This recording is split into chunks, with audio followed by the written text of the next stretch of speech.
바닥에 꿍 하고 떨어지셨는데 그리고서 마비가 오셔가지고 혼자 사셨는데 연락을 못 하는 거죠. 본인 정신은 멀쩡한데 이걸 잡을 수가 없는 거예요.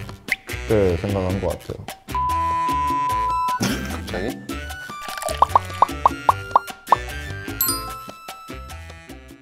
안녕하세요. 시원한 척추 건강을 전해드리는 척추사이다입니다. 저희가 지금까지 뭐 목 통증 아니면 팔 저림 이런 것들이 이제 목 디스크 질환의 SOS 신호다 이렇게 지금까지 쭉 여러 번 말씀을 드렸었는데요. 증상은 굉장히 유사하지만 조금 다른 성격의 질환이 있습니다. 후종인대 골화증이라는 병일 겁니다. 아마 처음 들어보신 분들도 많으실 텐데 이런 환자분들 같은 경우에는 이제 또 외상에 굉장히 취약한 것도 있고 하기 때문에 본인이 미리 알아두시면 좋을 것 같습니다. 아무래도 이런 후종인대 골화증 같은 경우는 일반적인 디스크 증상과도 비슷하게 나타나지만 뭐 경수증이라든지 척추 자체가 압박이 되는 경우도 있기 때문에 증상은 굉장히 다양하게 나타나고요. 오늘 그래서 이 후종인대 골화증이 어떤 병이고 그리고 왜 생기는지 그리고 이 치료법은 어떻게 하면 좋을지 우리가 같이 한번 이야기해보는 시간 갖도록 하겠습니다. 그러면 후종인대 골화증이라고 얘기했는데 여기에 대해서 이재우 교수님께서 간단하게 정의를 한번 좀 해주실까요? 후종인대 골화증은 말 그대로 후종인대가 골화되는 뼈처럼 바뀌는 병을 얘기를 하고요. 척추는 여러 가지 뼈가 이어져 있는 구조물이기 때문에 그걸 전체적으로 이어주는 인대들이 몇 가지가 있는데 앞에 있는 걸 전종인대라고 하고 신경에 가까운 쪽에 있는 걸 후종인대라고 하는데 그것이 골화되는 병을 후종인대 골화증이라고 합니다. 조금 첨언을 하자면 이제 척추체의 뒤쪽, 후 그리고 종방향으로 쭉 이어져 있는 인대고 목이라든지 허리라든지 이런 움직임이 과신전되는 걸 방지하기 위해서 있는 인대로 저희가 이제 알고 있고 그 인대 자체가 이제 석회화되는 병이 이제 후종인대 골화증이라고 아까 설명을 해주셨는데요. 그럼 이러한 후종인대 골화증이 생기는 원인과 악화시키는 요인들이 있잖아요. 그래서 여기에 대해서도 간단하게 설명을 해주시면 좋을 것 같은데. 그 후종인대 골화증은 아직까지도 원인이 명확하지는 않습니다. 유전성이 어느 정도는 연관성이 있다고는 밝혀졌는데 유전이 있다고 꼭 그게 대물림되거나 이런 건 아닙니다.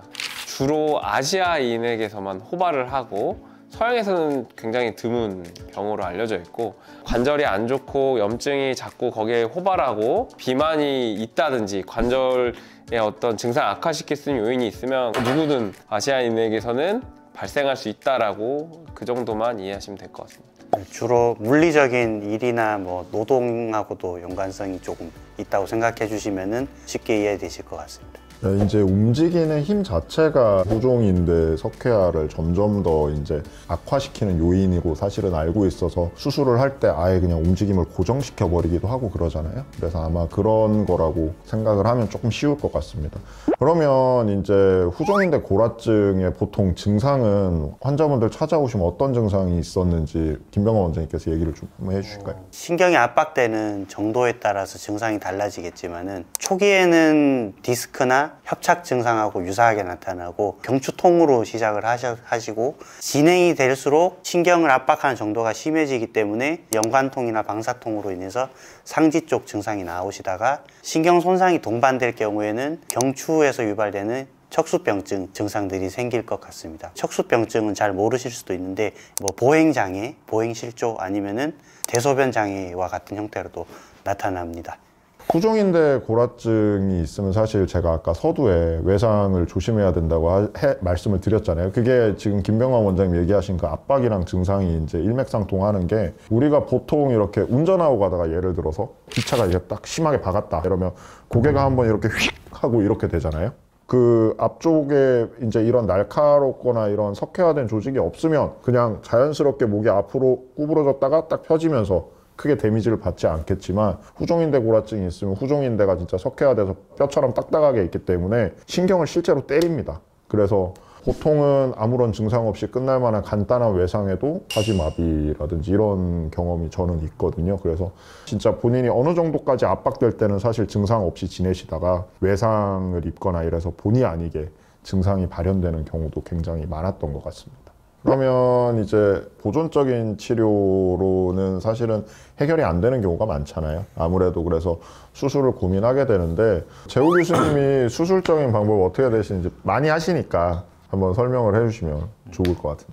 수술은 크게 보면 앞으로 하는 거랑 뒤로 하는 게 있다고 생각하시면 되고요. 뒤로 하는 거는 보통 크게 보면 감압입니다. 이제 디스크 수술하는 것처럼 감압을 해주는 게 제일 흔하고, 가장 많이 하는 것은 후궁 성형술이라고 해서 공간이 앞으로 뭐가 있어서 좁아졌으니까 뒤쪽에 있는 뼈를 열어서 뒤쪽에 공간을 확보해주는 수술이 있고요. 후궁 성형술 이 나오기 전에는 그냥 단순 감압만 했습니다. 뼈 째로 떼내면 어차피 감압이 되니까 그런 식으로 많이 했었고, 앞으로 하는 거는 다양하게 있습니다. 이제 마디가 작으면은 저희 일반적으로 디스크 수술하듯이 전방 경추 고정 유압술이라는 거 한 마디 정도를 시행을 하게 되고, 좀 크게 있는 경우에는 이제 척추체 제거술이라고 해서 그냥 척추뼈 째로 제거를 하면은 거기에 붙어 있는 고라증 된 것까지 제거를 할 수가 있습니다. 그리고 VBSO라는 수술이 있습니다. 그거는 통으로 제거하지 않고 일부만 제거를 해서 앞으로 끌어내주는 수술이라고 생각을 하시면 됩니다. 그래서 척추체 제거술의 장점과 그냥 일반적인 디스크 수술의 장점을 결합해서 한 거라고 보시면 되고, 근데 어떠한 방식으로 하던 사실 권하는 사람은 제일 자신 있는 방법으로 권하는 거기 때문에 사실 어떻게 하셔도 큰 문제는 없습니다. 결과만 좋으면 되니까요. 그리고 수술적 치료뿐만 아니라 꼭 수술을 해야 될 단계가 아닌 경우에는 뭐 약물 치료라든지 아니면 신경타단술이라든지 이런 불편한 증상들은 조금 줄일 수 있으니까 그런 길도 있다는 점은 알아두시면 좋고요. 의사가 수술을 권고할 정도의 안 좋아질 수 있는 가능성이 좀 많다 이러면 그거는 믿고 수술하시는 게 좋을 것 같습니다. 우리 각자 경험해봤던 환자분들 한번 얘기를 좀 해볼까요? 저는 전공이 2년차 때 중국인 분인데 일하는 게 피스를 박는 거예요. 하루 종일. 자기가 14시간씩 일을 했대요, 중국에서. 근데 거기서 이 후종인대 고라증을 진단을 받고 양손에 마비가 와서 도저히 일을 이거 뭘 들지를 못해요. 쥐지도 못하고. 이러니까 중국에서는 의사들이 다 포기를 했다는 거예요. 이거는 치료가 안 된다. 그냥 이렇게 사셔야 된다. 이 얘기 듣다가 나는 돈을 벌어야 된다 이래가지고 한국으로 넘어오셔서 대학병원에 응급실로 들어오신 거예요. 그래서 그분이 목 뒤쪽으로 수술을 받았어요. 후궁 성형술이라는 한 4마디 정도를 수술을 받고 한 2, 3주를 회복하면서 재활 치료도 받으면서 완전히 좋아지는 걸 그 생각보다 또 예후가 좋으셨어서 그게 벌써 10년 전이니까요. 잘 지내고 계시겠네요. 10년 지났으니까. 저는 워낙에 수련받은 병원이 이제 외상으로 많은 환자가 오시는 병원. 중증 외상센터가 혹시? 네, 저희는 이국종 교수님을 모시고 그랬기 때문에 네, 온갖 외상이 다 오는데 가장 제가 이제 기억에 남는 환자는 그 집에서 있는 철봉 있죠. 거기서 이제 턱걸이를 하시다가 그게 탕 하고 떨어졌어요. 그래가지고 바닥에 꿍 하고 떨어지셨는데 하시면서 아마 목이 한번 휙 이렇게 꺾어졌겠죠. 그리고서 마비가 오셔가지고 혼자 사셨는데 연락을 못 하는 거죠. 본인 정신은 멀쩡한데 이걸 잡을 수가 없는 거예요. 그래가지고 거의 48시간 정도 지나가지고 다른 분 거쳐갖고 이렇게 오셨는데 그분이 딱 후종인대 고라증이었어요. 그러니까 젊은 분이었고 모르고 사신 거죠. 그랬는데 이제 딱 그렇게 돼서 마비가 오셔가지고 수술을 하고도 그분은 이제 워낙에 좀 늦게 오시고 해서 그런지 안타깝게 좀 마비가 풀리진 않았는데, 아무튼 그때 보면서 저는 굉장히 후종인대 고라증이 무서운 병이구나. 특히 외상이 본인이 모르고 있다가 생기면 굉장히 위험할 수 있겠구나라는 생각을 그때 했습니다. 그리고 그때 생각한 것 같아요. 결혼을 꼭 해야겠다. 갑자기? 혼자 살면 안 되겠다. 저는 사실 이상한 거 많은데 여기서 얘기하고 싶은 거는 이제 젊으신 분인데 이제 힘도 빠지고 해서 수술을 하기는 했습니다. 하긴 했는데 제가 이제 수술할 때도 항상 얘기를 하는 게 증상이 애매하면 좀 더 있어 보시라고 항상 얘기를 하거든요. 이유는 사실 하다가 잘못될 수 있거든요. 잘못될 수 있기 때문에 본인이 애매하다고 느끼시면 하지 말라라고 설명을 드리는데, 그래도 어쨌든 아까 들으신 것처럼 다치면은 뭐 사지마비 되고 이런 거 걱정이 되니까 수술을 했는데 하고 나서 되게 극심한 양팔에 통증이 생겼습니다. 생겨가지고 한 일주일 고생하셨는데 결국은 좋아졌습니다. 결국은 좋아졌는데 이제 그러한 경우도 있기 때문에 이게 사실 저희가 예방적인 수술이라고 설명은 드리는데 엄밀히 말하면 그 일어나지도 않은 일에 대해서 예방할 필요는 사실 없거든요. 그래서 좀 고민이 되신다면, 증상이 그 와중에 또 애매하면 조금 뭐 기다려 보시는 것도 나쁘지 않습니다. 제 생각에는 외상으로 다치실 확률이나 수술하다 잘못될 확률이랑 비슷하거든요. 굳이 뭐 미리 선제적으로 막 마음 급하게 하실 필요는 없는 것 같습니다. 그러니까 내가 후종인대 고라증이라는 게 있다라고 알게 되면 위험한 걸 덜 하시게 되죠.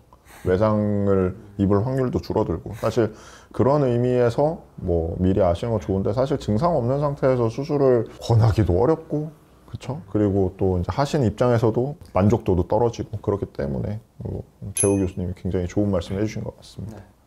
오늘은 척추 건강을 위협할 수 있는 질환 중에 하나인 우리 후종인대 고라증에 대해 가지고 한번 알아봤습니다. 조기에 발견을 하게 되면 아무래도 우리가 위험을 관리할 수 있기 때문에 마비라든지 이런 증상들이 발생하는 것을 막을 수 있는 그런 질환이기 때문에 미리미리 좀 알고 계시면 좋을 것 같다 생각해서 오늘 준비해 봤습니다. 혹시라도 목 통증이라든지 팔 저림 증상, 초기에 나타날 수 있는 경수증 증상인 보행장애 같은 증상이 나타난다라면 가까운 병원에 내원하셔서 꼭 전문의 선생님을 만나서 상의를 한번 해보셨으면 좋겠습니다. 척추 건강에 대해 궁금한 사항이 있으시면 댓글로 남겨주시면 저희가 꼼꼼히 검토하고 또 재밌는 영상으로 찾아뵙도록 하겠습니다. 감사합니다.